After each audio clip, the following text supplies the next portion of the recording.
the Biden administration is bracing for a surge in migrants at the southern border after it lifts the pandemic-era Title 42.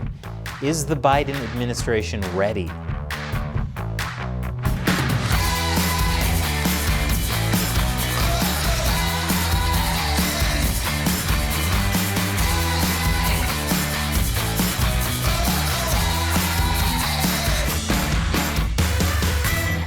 Welcome to America Uncovered. I'm Chris Chappell, and this episode is sponsored by Incogni.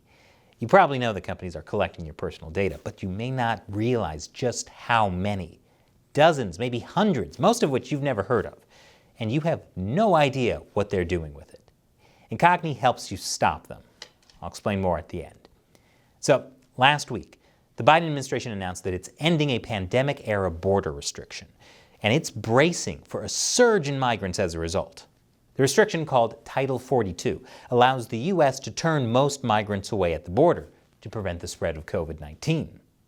That even includes people seeking asylum. The law was first invoked by Trump in March 2020 because, as some Democrats said, he was being a racist. Title 42 has been extended ever since, even under Biden, because, as those same Democrats said, he was being practical. Technically, it's not an immigration policy, although you might think it is because of all the hype. What it is a public health law. It was passed in 1944 to suspend entries and imports from designated places to prevent spread of communicable diseases.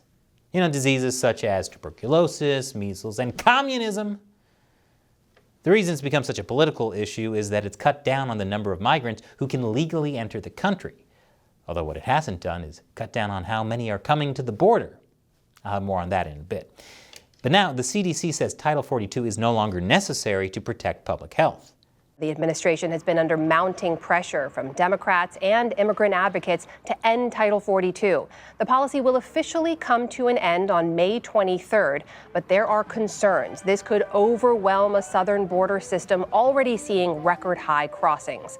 What are you talking about? The immigration system has been doing just fine since Biden took office. When Trump was in charge, there were kids in cages. But under Biden, those have been replaced with migrant detention facilities. So as I mentioned earlier, this pandemic policy has become an immigration policy political football. Democrats say Title 42 is inhumane because it doesn't let migrants apply for asylum, which is mostly true. Depending on their nationality, migrants are either sent back to Mexico, Canada, or to their home countries, which is sad for the ones sent to Canada.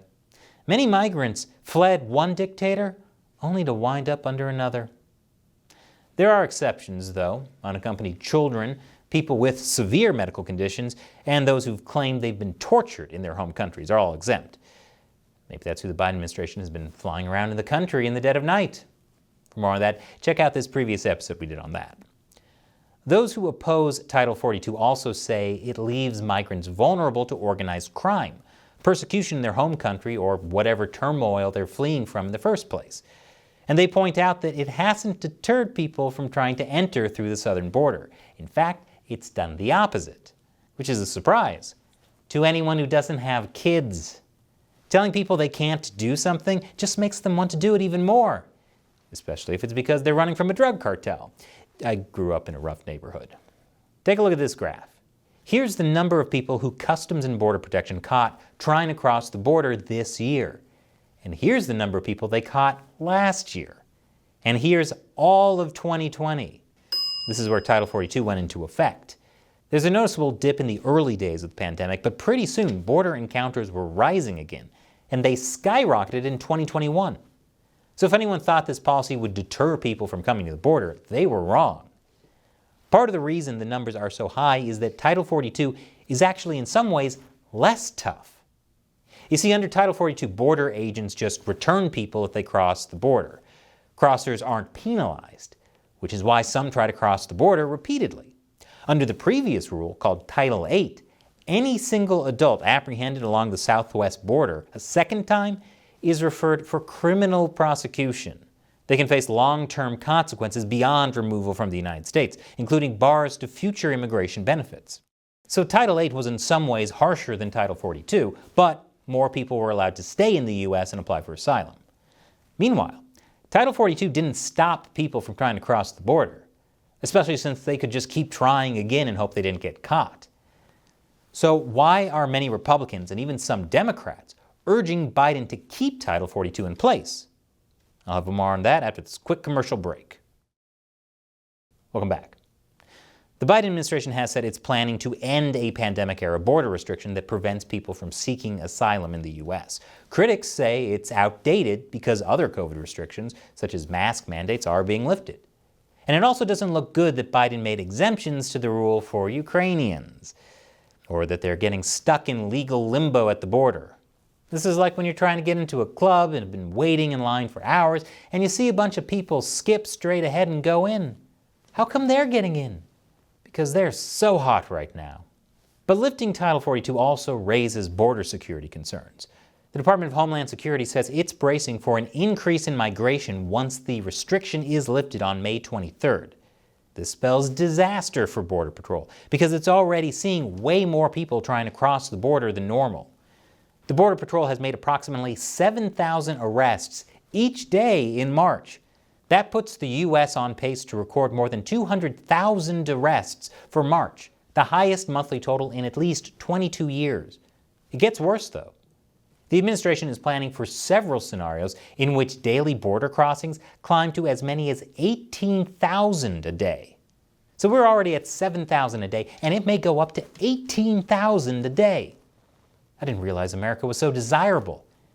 We need to do something to make ourselves seem worse than we are. Quick, run 24/7 news coverage to make people afraid. Oh wait, never mind. According to one federal law enforcement official, between 30,000 to 60,000 people are estimated to be in northern Mexico waiting to cross the southern U.S. border. Some of them could seek entry within hours if the CDC rule is repealed. 30,000 to 60,000 people are lined up waiting for it. America's basically new Jordans. This is why the Biden administration is waiting until May 23rd to lift Title 42. Even though it announced there was no longer a need for it last week, it wants more time to plan for the surge. Many Republicans aren't happy that it's being repealed at all. Their attempt to rescind Title 42 will lead to drastic consequences on our southern border. And right now, it's essentially on fire, and this will be like throwing gasoline on a fire. So we want to stop the Biden administration from rescinding Title 42 because it may be one of the most boneheaded decisions of this administration. Hey, that's not fair. After all, abruptly leaving Afghanistan and leaving behind military equipment for the Taliban to use and take over within days was way dumber. Senate Minority Leader Mitch McConnell warned that removing Title 42 was essentially creating open borders. To Republicans, removing Title 42 is basically turning a blind eye to a security crisis on the country's doorstep. And Republicans don't like turning a blind eye to anything, except their own corruption, the plight of the dwindling middle class, and the bloated military budget. But definitely not the border. Now, to be fair, the Biden administration isn't really advocating for open borders or turning a blind eye to security concerns, because Democrats don't like turning a blind eye to anything, except their own corruption, the plight of the dwindling middle class, and the bloated military budget, but definitely not the border. Just because there's no longer a public health justification to expel migrants doesn't mean the borders are open. But here's what they're getting at. Under the old policy, anyone who claimed credible fear of being in their home country was allowed to seek asylum in the U.S. According to U.S. government data, only about 14 out of 100 people actually qualify for asylum. However, that's partly because less than half of the people who claim credible fear end up applying for asylum. Allowing so many people to claim credible fear and apply for asylum created a massive backlog in U.S. immigration courts. This meant people were allowed to stay in the U.S. for years while their claims were processed. House Oversight Committee Republicans told the head of Homeland Security they're concerned that repealing Title 42 could add to the multi-years-long backlog of cases in the immigration courts. According to this tracker by Syracuse University, there are 1.7 million pending immigration cases. But don't worry, because the Biden administration has a plan to speed up the process, which I'll talk about in a little bit. But it's not just Republicans who have doubts about the repeal of Title 42, though. Democratic Senators Maggie Hassan, Kristen Sinema, Mark Kelly, and Joe Manchin have all said they don't think the administration is prepared for the influx of migrants. In Texas, 2 Democratic congressmen joined Republicans in criticizing Biden for not being prepared. They also accused his administration of putting out a welcome mat for illegal immigrants. They said DHS has paradoxically removed many of the deterrents to illegal immigration. According to the Texas delegation, that includes trying to repeal the Remain in Mexico policy twice and not deporting enough immigrants for illegally crossing the border. They also accused the Biden administration of releasing migrants on parole into the U.S. instead of detaining them at Border Patrol facilities. They say Title 42 shouldn't be repealed until the administration changes its policies and the government can actually handle more migrants. They're suggesting we wait for the U.S. government to come up with a feasible plan to fix an issue that can be executed efficiently. Then we won't have to worry about an influx at the border since we'll all have died of old age at that point. So what is the Biden administration's plan? I'll have more on that after this final commercial break. Welcome back. The Biden administration has gotten pushback from Republicans and some Democrats over its plan to remove Title 42. Critics say repealing it will increase the number of migrants at the southern border and that the government isn't prepared to handle it. But never fear, the administration is here with a comprehensive plan. The Department of Homeland Security has already redeployed more than 600 law enforcement officers to the border. On top of that, the Border Patrol is hiring more civilians to free up agents. And speaking of agents, they're soon going to become judges as well. According to the New York Times, immigration proceedings take a current average of about 5 years. Biden's goal is to get that down to 6 months. Under Biden's plan, some migrants seeking asylum will have their claims heard and evaluated by asylum officers instead of immigration judges. Who needs judges, right? I mean, Ketanji Brown Jackson is great and all, but if it doesn't work out with her, Biden can probably just find an intern. Officials also are working on additional ground and air transportation options and erecting tents to house the expected influx. Tents? Cool. Now the border can look just like downtown Los Angeles. If the government gets overwhelmed, it might have to rely on the Trump-era Remain in Mexico policy. That makes asylum seekers wait in Mexico instead of the U.S. while their immigration cases are processed. According to Reuters, a DHS official said the administration could employ in much greater numbers the Remain in Mexico policy, also known as the Migrant Protection Protocols. So they're saying the Biden administration is just winging it? No way. When it comes to the border, Biden has definitely never called the previous guy a monster for something he's done, only to panic and do the exact same thing. Never.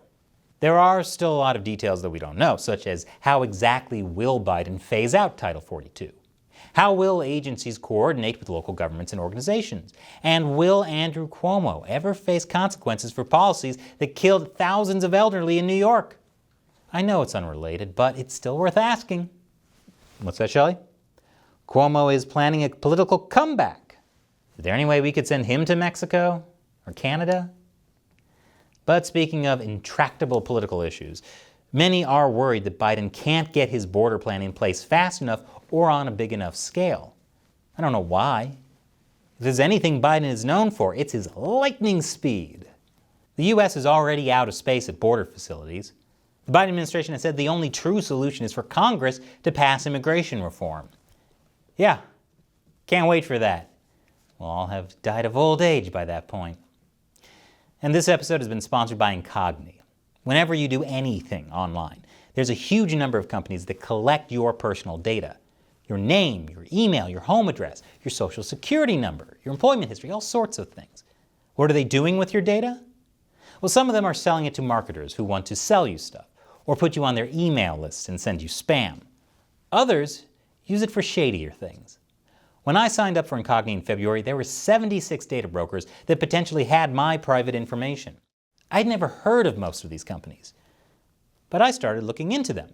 And it turns out one of them, called Enfocus, collects people's personal data to sell to government agencies. See, the U.S. government can't seize your digital data without a warrant, but they can buy it from private companies. And even spammers are buying your very private data. My producer Matt recently got this email offering homeowner stimulus relief, which of course was a scam, but the creepy part is the sender knew his actual home address. And that's why you should really consider using Incogni. Incogni forces these companies to delete your data. There are laws that allow you to do this yourself, but you'd first have to figure out all the applicable laws, write letters in a specific legal way, and follow up to make sure your instructions are actually being followed. Incogni handles this for you. Since signing up for Incogni, they've already gotten my details removed from 14 of these data brokers, with 40 more in progress. And I didn't have to do anything once I finished signing up. So check out Incogni using the link below, or go to incogni.com/uncovered. The first 100 people to use the code UNCOVERED will get 20% off. Get your personal data off the market with Incogni. Once again, I'm Chris Chappell. Thanks for watching America Uncovered.